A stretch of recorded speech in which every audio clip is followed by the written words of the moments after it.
Et salut à tous les amis, c'est LuckyBox62 et aujourd'hui on est là pour une nouvelle vidéo. Aujourd'hui je vais vous montrer comment utiliser le bloc de structure sur Minecraft Bedrock. Si la vidéo vous plaît, n'hésitez pas à lâcher un like et à vous abonner. Allez, bon visionnage. Bon, c'est parti. Aujourd'hui je vais vous montrer comment utiliser le structure block. Bon, voici la commande. Comment l'avoir, c'est /give @s structure block. Donc, comme vous pouvez le voir, ça me give un structure block. Donc voilà. Donc, quand vous le posez, ça ressemblera à ça. Et c'est un bloc qui permet d'enregistrer des structures ou d'en charger. Mais on va voir toutes ces fonctionnalités aujourd'hui. Ah ouais, c'est stylé derrière. On va regarder les deux modes principaux, le mode sauvegarder et charger. Le mode sauvegarder est le mode de base. Il y a une interface qui ressemble à ça, et ça permet de sauvegarder et d'exporter les structures. Ici, vous devez mettre le nom d'une structure. Vous pouvez mettre la taille que fera la structure. Le décalage permet, par exemple, imaginons, je décale.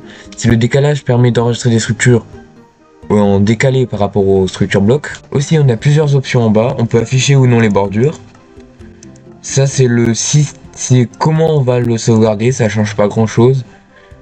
On peut retirer bloc ou non, mais c'est pour si on veut enregistrer que des entités par exemple, on peut, si on retire les blocs. Et c'est à peu près tout. D'ailleurs, quand vous exportez une structure, ça va vous enregistrer la structure en un fichier .mcstructure. Bien sûr, cette fonctionnalité ne marche que pour les versions PC. Ensuite, voici le mode charger. Il permet de charger des structures.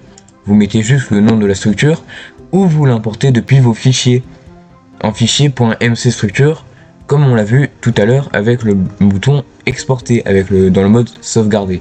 Vous pouvez tout aussi mettre le décalage, inclure ou non les entités et retirer ou non les blocs. Il y a aussi cette option, les blocs d'engorgement, qui remplace les blocs d'air par des vides de structure. Alors je sais pas vraiment à quoi ça sert, mais bon. On a l'intégrité et la graine, ça je sais pas à quoi ça sert, je sais pas comment l'utiliser. On a la rotation de la structure que vous allez charger, donc de 0 degré à 270 degrés. Le mode miroir dans l'axe X et Z pour changer la structure. Et le mode animation. Il y a deux types d'animation, placer couche par couche et passer bloc par bloc. Vous pouvez mettre le temps de l'animation et vous pouvez afficher ou non les bordures, bon ça c'est classique. L'animation c'est assez stylé, ça pose des blocs à la chaîne et ça peut être pratique pour des builds en mettant de la redstone ou quoi que ce soit. A noter que quand vous enregistrez une structure et que vous mettez des blocs d'un add-on et qu'il n'est plus activé dans le monde suivant, ces blocs seront remplacés par un sort de bloc de terre avec un point d'interrogation. Ce bloc de terre ce sera appelé inconnu et si vous avez des items dans un coffre, les items disparaîtront juste normalement. Bon, on va voir quelques autres modes qui sont moins connus et qui sont moins utilisés. On va en voir deux par exemple, le mode coin et le mode exportation 3D. Bon, le mode coin ou nommé angle, en gros il permet à ce que vous mettez le nom de la structure, par exemple vous mettez le nom de la structure, et si vous en avez plusieurs des comme ça, vous pouvez avec un bloc, structure enregistrée, vous pouvez cliquer sur le bouton détecter et ça va donner les dimensions de la structure si vous voulez. Le bloc qui est juste ici détecté là dont je n'ai pas parlé est très peu utilisé parce que c'est quand même un peu pas si compliqué que ça à utiliser, mais bon. Ensuite, on a le mode exportation 3D. Et oui, un mode qui permet d'enregistrer des modèles 3D. Vous pouvez exporter et importer des modèles 3D, c'est-à-dire des structures, et je sais pas, j'ai jamais vu qui que ce soit utiliser ce mode.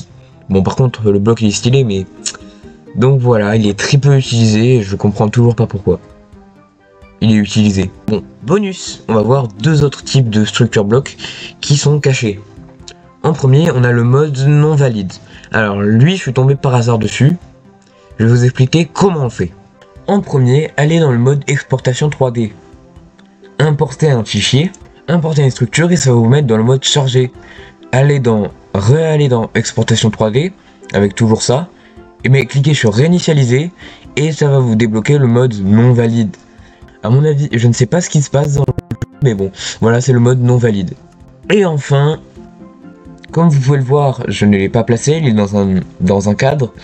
C'est le mode data qui est affiché dans les fichiers du jeu, mais je ne sais vraiment pas comment on fait pour l'avoir, et j'ai beau chercher, je n'ai pas trouvé comment faire.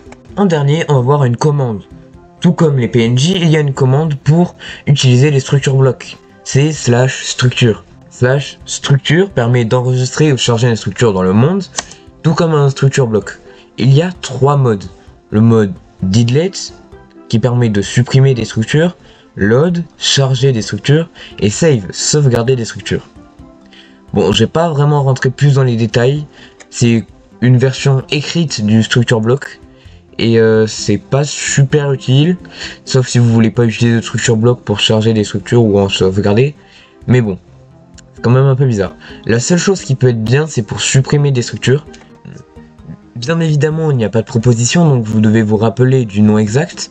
Et en plus, si vous avez mis un espace, la commande ne marchera pas puisqu'il y a un espace, comme vous pouvez le voir là-haut. Et oui, c'est déjà la fin de cette vidéo. Si cette vidéo vous a aidé, n'hésitez pas à lâcher un like et à vous abonner. En tout cas, c'était LuckyBlock62, je vous dis à la prochaine. Ciao!